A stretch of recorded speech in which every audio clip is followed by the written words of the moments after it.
Hello everyone. The topic for my project is secure container interaction using SPIFFE framework.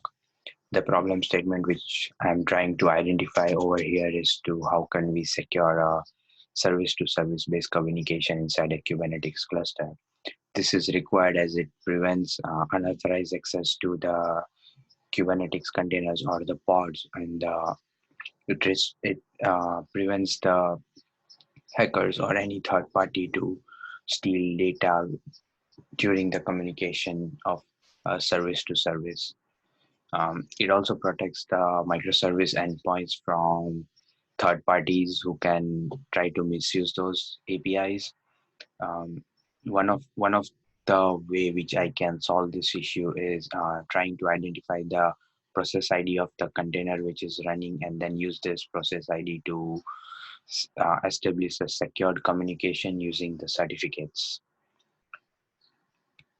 Uh, Usually what happens is at a provider level, general characteristics like security groups is used to create network policies, which is very generic and could lead to many problems. So when we go a step deeper into the architecture, we create policies at host level. So we used IP addresses to create network policies as host level. And in Kubernetes cluster, when one node is running more than one pod, then each pod will be having IP address of each node. So there can be possibility of two pods having a same IP address of its host node. So this leads to discrepancy while creating network policies, and it creates it leads to an issue where more specific network policies cannot be created. So to move more deeper into the architecture, we try to create network policies based on the process ID, and this process ID will be used to identify a workload and then generate a certificate for that workload, which will be used while establishing communication with any other workload. So to solve this issue, the technologies which I'm going to use is first is Docker. So I'll use Docker to create Docker containers and deploy it to a Kubernetes cluster. Kubernetes will be used to deploy these Docker containers and then establish a connection between all the containers. SPIFFE is the framework which I'm going to use to authorize and authenticate the communication and generate X509 certificates. And Golang is the language which I will be using to create Docker containers. The approach which I'm going to use is SPIFFE, that stands for Secure Production Identity Framework. And one of the main component of that framework is SPIFFE ID, which is represented as something like SPIFFE://example.org/host. So example.org/host is domain name of your application. It can be anything based on your application's need, but this is the one which I'm going to use it for this project. And this PFI ID is encrypted into certificates, X509 certificates, which creates a SWIT, which stands for Secure Valid Identity for that particular workload. And then we will use this X509 certificates to validate, to authenticate and authorize the communication. Workload API is one of the API which I'll be using, which will be used by a workload to ask its own identity to a Spire agent. And I'll get into detail about this when I try to explain the workflow of the architecture. The solution is Spire. So Spire is the implementation of SPIFFE API, and few other parts of this solution are Spire Server and Spire Agent. I'll get more depth, explain more in detail about this when I try to explain the architecture.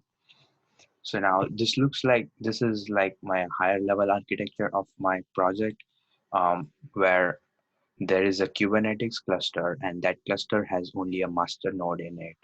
And there is a Spire server, which sits outside the Kubernetes master node. Now in this, Spire server rests on the host system, whereas the Spire agents rest on each and every node inside a Kubernetes cluster. So this cluster is having only one node, which is the master node.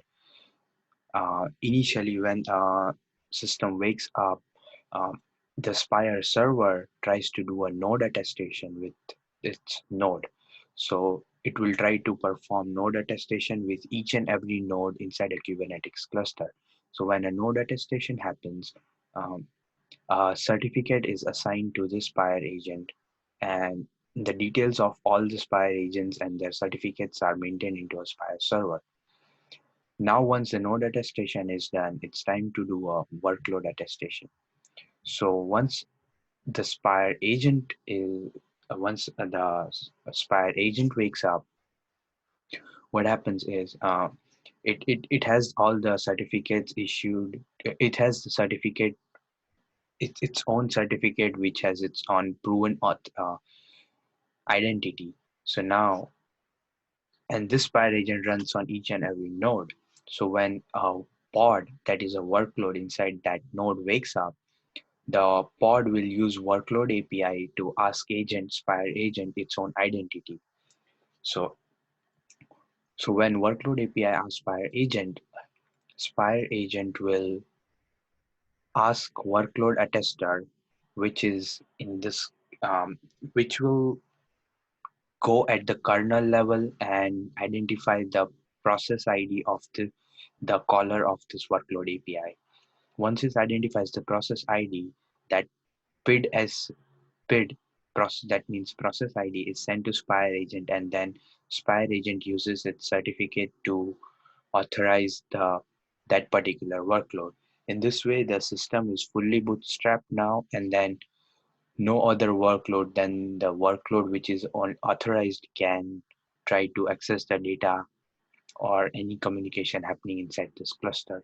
So this is how my project architecture or workflow will look like. I'll get more detail and explain step by step while I'll show you the demo. Now let's get over to demo.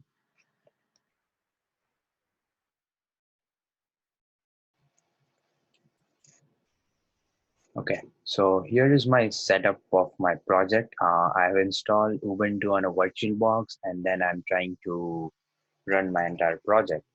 So let's first see what I have already on this project. So um, I have set up, first what we need to do is we need to set up a Kubernetes cluster. So when we do kubectl node, we can see that there is one master node and it is in ready status. So our Kubernetes cluster has one node, and that is a master node. Now to start with this project, we'll first try to run a Spire server using this command.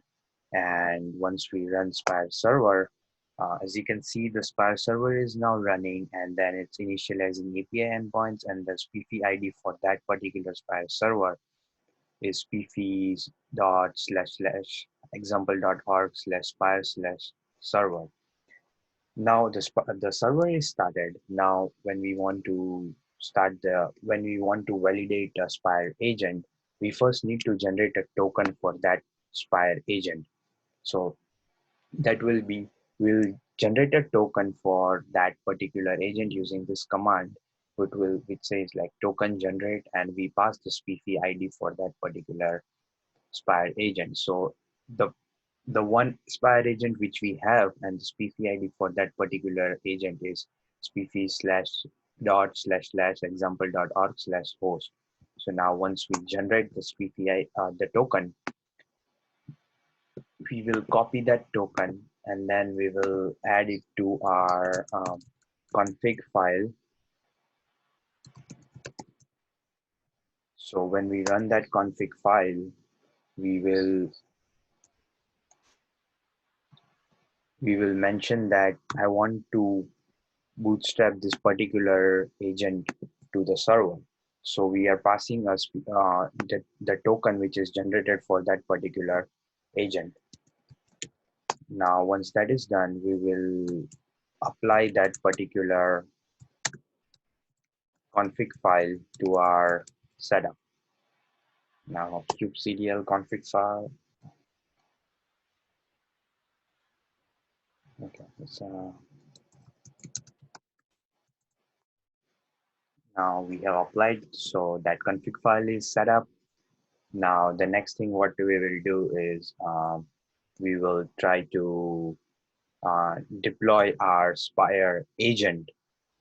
So now the Spire agent right now is not deployed, and we just created an entry for that Spire agent. And now when we will try to add a Spire agent, or when we try to deploy a Spire agent, um, this will check with the token which is generated and the Spire agent, and then it will try to deploy it.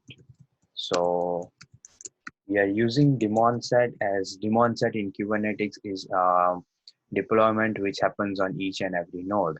So if we have more than one nodes on a Kubernetes cluster, then each and every node needs to have one Spire agent resting on it. So in this case, we just have one node, so we'll just have one Spire agent. So when we run this node, uh, so node is created. Now we can see that particular pod will be created.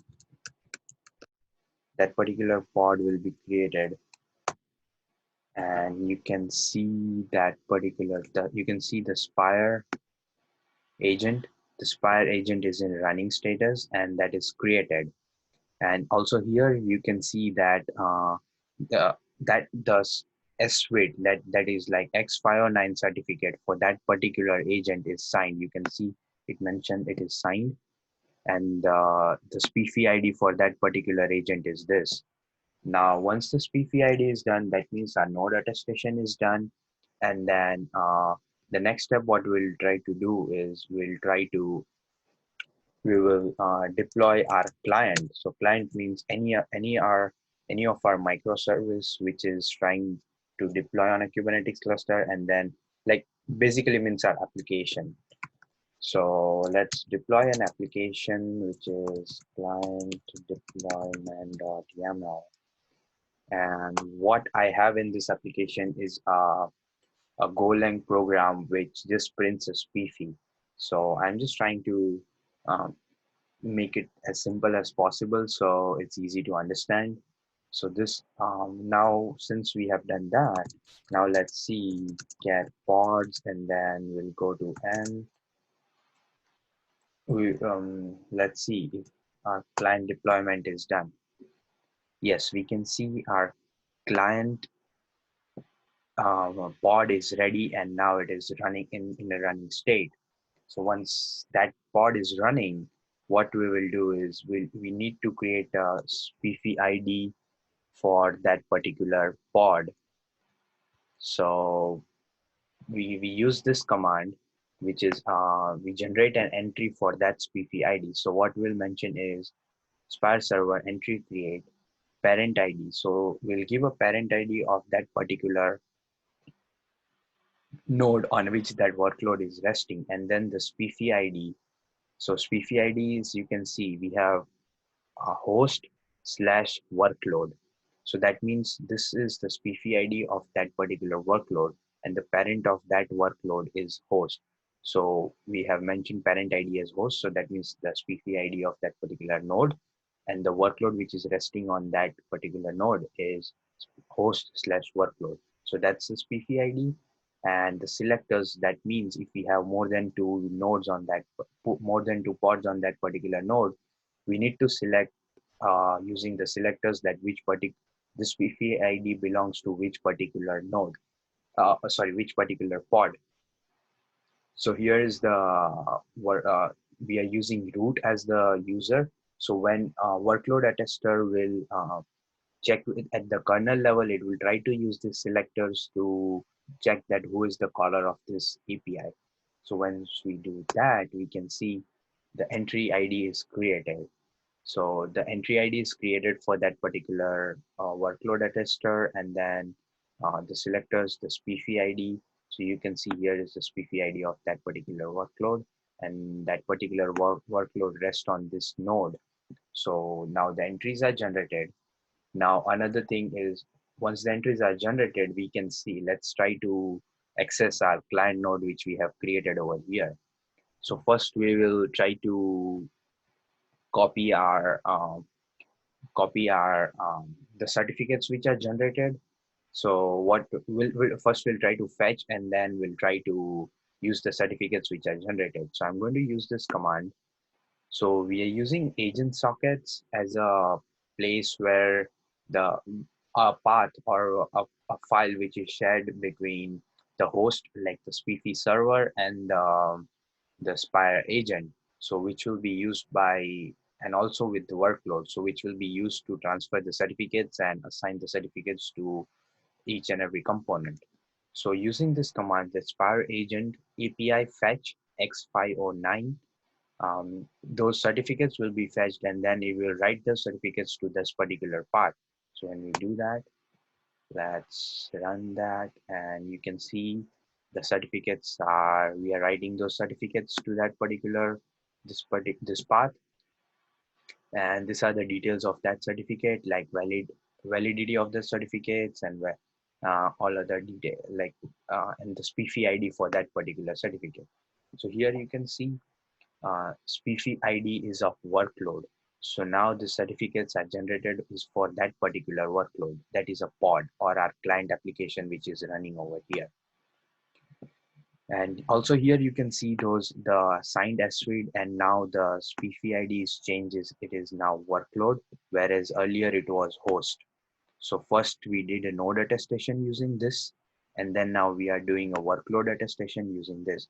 So now since our workload attestation is done, our system is fully bootstrapped and no other party can intervene unless they have these certificates with them. So let's first try to call our client, or we try to access our client using the certificates which is already generated. So I'm passing a curl command and then using the certificates which is already generated over here, and like using those certificates, I'll try to access our client application which is running at localhost 8080 over here. So once we do that, you can see we got a status as HTTP 200 OK. And what our client application over here does is printing SPIFFE. So Spire. So it's printing Spire. So this is just like a hello world thing which I'm trying to run. And this output comes from the client which is deployed over here. So this client is a Docker application which I have deployed, and I have submitted the code for that in my checkpoint one, and also it is there in the final review. I mean the final report.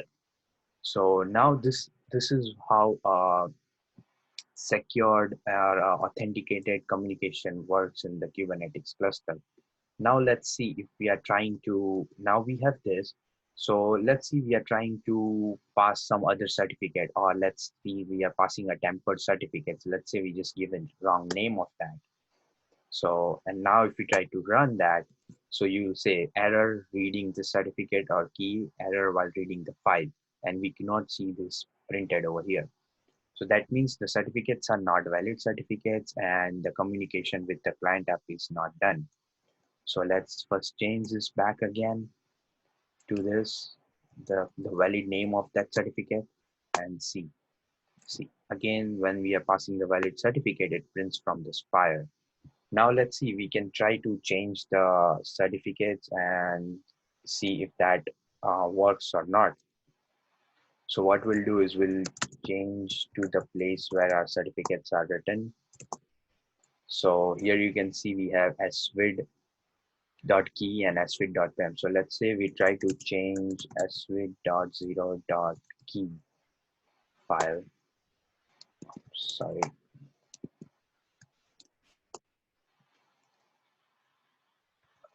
It's 0.key. So now this is the key for that certificate, and let's say we'll try to just erase one letter, and now try passing the correct SVID name, and let's see if that works. No, again it says that error parsing, error reading X of finance certificates, and we cannot read that. We cannot read the communication, or we cannot read what our client is trying to tell. So we did not see that spire printing over here.